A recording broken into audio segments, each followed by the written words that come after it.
இன்றைய தினம் சேலம் மாவட்ட நிர்வாகிகள் ஆலோசனை கூட்டம் சேலம் புறநகர் மாவட்ட கட்சி அலுவலகத்தில் நடைபெற்றது. இந்த ஆலோசனை கூட்டத்தில் மாவட்ட செயலாளர் தலைமை தாங்கினார். சேலம் மாவட்டத்தில் தேர்ந்தெடுக்கப்பட்ட அனைத்து இந்திய அண்ணா திராவிட முன்னேற்ற கழக உறுப்பினர்கள் அனைவரும் தங்களுடைய கருத்துக்களை தெரிவித்தார்கள். அதோடு 2011 2026 வரை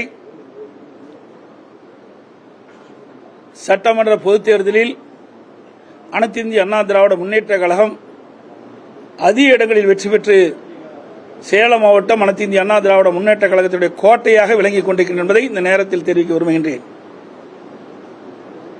சேலம் புறநகர் மாவட்டத்தை பொறுத்தவரைக்கும் 8 சட்டமன்ற தொகுதி இருக்கின்றன. அதில் 7 சட்டமன்ற தொகுதி வெற்றி பெற்றது. ஒரு சட்டமன்ற தொகுதி குறைந்த வாக்கு வித்தியாசத்திலே வெற்றி வாய்ப்பு இழந்திருக்கின்றோம்.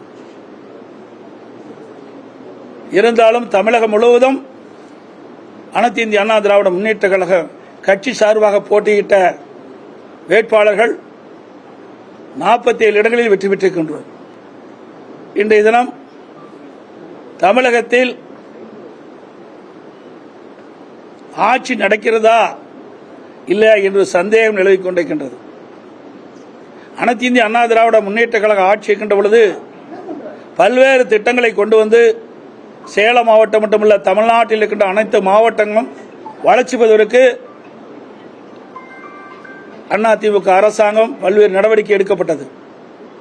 பல்வேறு பாலங்கள் கட்டிக் கொடுக்கப்பட்டன, பல மாவட்டங்கள் பிரிக்கப்பட்டன, சட்ட ஒழுங்கு பாதுகாக்கப்பட்டது, போதைப் பொருள் கட்டுப்படுத்தப்பட்டது.